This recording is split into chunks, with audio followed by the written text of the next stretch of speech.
Hello students, मैं आपका physics गुरु निपेन भटनागर अपने नए सेशन में आपके साथ हूं। आज हम डिस्कस करेंगे प्रत्यावर्ती धारा परिपथ जब उसमें केवल प्रेरकत्व और धारिता लगी हुई हो। इट मीन्स हम डिस्कस करेंगे एलसी सर्किट। तो आइए स्टूडेंट स्टार्ट करते हैं आज का अपना टॉपिक। अगर आपने मेरा चैनल सब्सक्राइब नहीं किया तो उसको सब्सक्राइब करें, लाइक करें, शेयर करें, जिससे ज़्यादा से ज़्यादा स्टूडेंट उसका लाभ ले पाएँ। तो आइए स्टूडेंट स्टार्ट करते हैं आज का टॉपिक। जब प्रत्यावर्ती धारा परिपथ में प्रेरकत्व L व धारिता C हो, इट मीन्स हम लेकर चल रहे हैं LC सर्किट। इसके लिए हमने लिया है कि परिपथ में L प्रेरकत्व की एक कुंडली और C धारिता का एक संधारित्र लगा है। जब परिपथ में हम धारा I प्रवाहित करते हैं, प्रत्यावर्ती धारा I प्रवाहित होती है, तो L के सिरों पर वोल्टता है VL और C के सिरों पर वोल्टता VC। ठीक है, तो यहाँ पर हम लेकर के चलें। अगर इसका हम फेसर डायग्राम ड्रॉ करें तो लिया जा सकता है, पहले हम धारा ले लें या वोल्टेज, कोई भी एक चीज़ आप ले लेते हैं। तो पहले हम परिणामी वोल्टेज की बात कर लेते हैं। परिणामी वोल्टेज कितना होगा, इसके लिए हम सेकेंडरी वाला डायग्राम जो सब जगह लेकर चल रहे थे वो यहाँ लेकर के चलते हैं। अगर धारा हम ये लें I, तो धारा I के रेस्पेक्ट में VL होता है हमेशा 90 डिग्री फॉरवर्ड, यानी आगे अग्रगामी।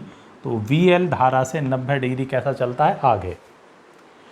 I और VC की अगर हम बात करें तो VC धारा के रेस्पेक्ट में 90 डिग्री क्या होता है, पश्चगामी, यानी पीछे चल रहा होता है। This is also 90 degree.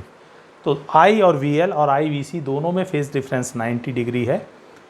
अब इन दोनों वोल्टता में देखें तो सामान्य रूप से VL का मान ज़्यादा होता है VC से, but this is not a bond rule. कुछ ही विशिष्ट परिस्थितियों में VC का मान भी ज़्यादा हो सकता है, लेकिन एक सामान्य परिस्थिति हम लेकर चल रहे हैं। तो VC के बराबर, चूँकि ये विपरीत दिशा में है, VL में से वैल्यू कैंसिल हो तो ये परिणामी बचता है voltage V, and that will be equal to VL minus VC।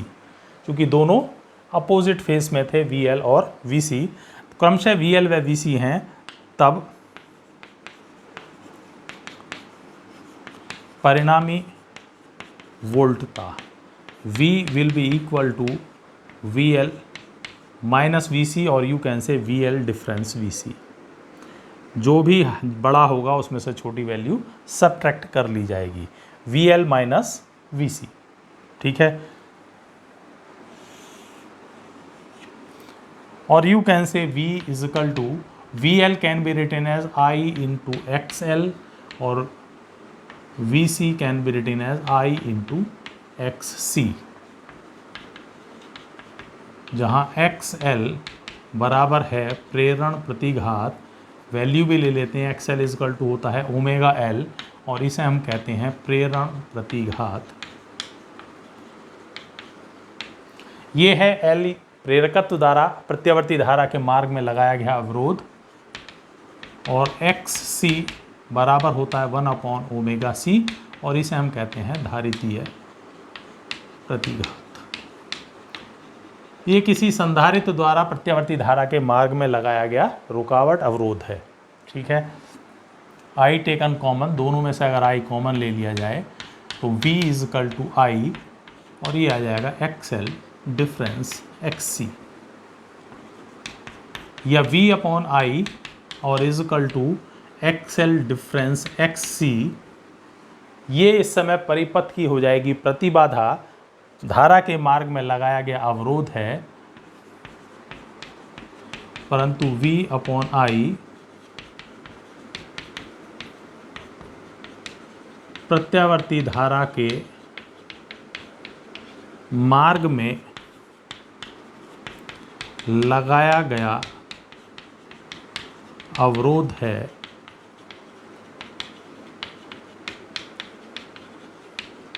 जिसे परिपथ की प्रतिबाधा कहते हैं। और प्रतिबाधा को हम Z से रिप्रेजेंट करते हैं, तो इसीलिए प्रतिबाधा Z इस समय बराबर होगा V upon I, and that is equal to XL difference XC। इस कंडीशन में कहीं कहीं इसको प्रतिबाधा की जगह हम परिणामी प्रतिघात भी कह सकते हैं, चूँकि दोनों केवल प्रतिघात ही थे और विपरीत दिशा में होते हैं, तो कई बार न्यूमेरिकली या कंपटीशन पॉइंट ऑफ व्यू से इसको हम ये इस तरह से भी कह देते हैं कि इस समय परिपथ का परिणामी प्रतिघात कैसा होगा। तो इसको प्रतिबाधा, चूँकि दो कंपोनेंट हैं तो नॉर्मली हम प्रतिबाधा वर्ड इस्तेमाल करेंगे, लेकिन उसके लिए भी आप मेंटली समझ जाएं कि अगर ऐसी सिचुएशन है तो उसको परिणामी प्रतिघात भी कह सकते हैं। तो ये हुआ हमारा प्रतिबाधा परिपथ की, जबकि केवल L और C है। ठीक है, दूसरी इंपॉर्टेंट चीज़ हम निकालते थे phase difference between voltage and current. तो यहाँ आप देखें जो परिणामी वोल्टेज है ये V और I के बीच में कितना कालांतर है 90। अगर VC ज़्यादा होगा तो नीचे की ओर बच रहा होता परिणामी विभव, और तब भी V और I के बीच में कालांतर 90 डिग्री ही होता। वो डिपेंड करेगा कौन सा वोल्टेज फॉरवर्ड है या करंट, वो डिपेंड करेगा कि VL बड़ा है या VC से। ठीक है, तो इस परिस्थिति में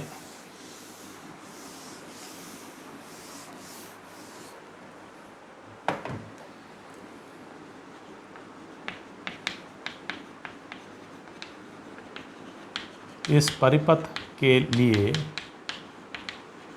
V तथा I के बीच कालांतर phi इजकल टू होता है हमेशा 90 degree. It can be positive और नेगेटिव। धारा के रेस्पेक्ट में वोल्टेज आगे भी हो सकता है, पीछे भी हो सकता है, लेकिन दोनों कंडीशंस में चाहे VL बड़ा हो या VC 90 डिग्री होगा। ठीक है, तो इन टर्म्स के लिए जब V और I के बीच में हम फेज डिफरेंस निकालते हैं तो 90 डिग्री होगा। ये भी एक इम्पॉर्टेंट टर्म बताता है अपने आप में। तो ये था हमारा 6th सर्किट, छठा सर्किट हमने डिस्कस किया है जब प्रत्यावर्ती धारा परिपथ में L और C हो। तो हमने स्टार्टिंग लिया सिंगल कंपोनेंट से, केवल प्रतिरोध हो, केवल प्रेरकत्व हो, केवल धारिता हो, एंड देन आफ्टर लिया इनके कॉम्बिनेशन ऑफ टू, किन्हीं दो एलिमेंट के कॉम्बिनेशन। नेक्स्ट लेक्चर में हम डिस्कस करेंगे जब तीनों कंपोनेंट एक साथ किसी परिपथ में हो तब कैसे बिहेव करता है प्रत्यावर्ती धारा परिपथ। तो जल्दी मिलेंगे नेक्स्ट टॉपिक के अंदर। इसके लिए आप, अगर आपको समझ में आ रहा है तो कमेंट सेक्शन में अपने कमेंट शेयर करें। ठीक है, अगर नहीं कुछ दिक्कत है तो भी आप उसको कमेंट सेक्शन में शेयर करें, जिससे हम आगे के वीडियोस को और इम्प्रूव करें। आगे मिलते हैं नेक्स्ट लेक्चर में, तब तक के लिए थैंक्स।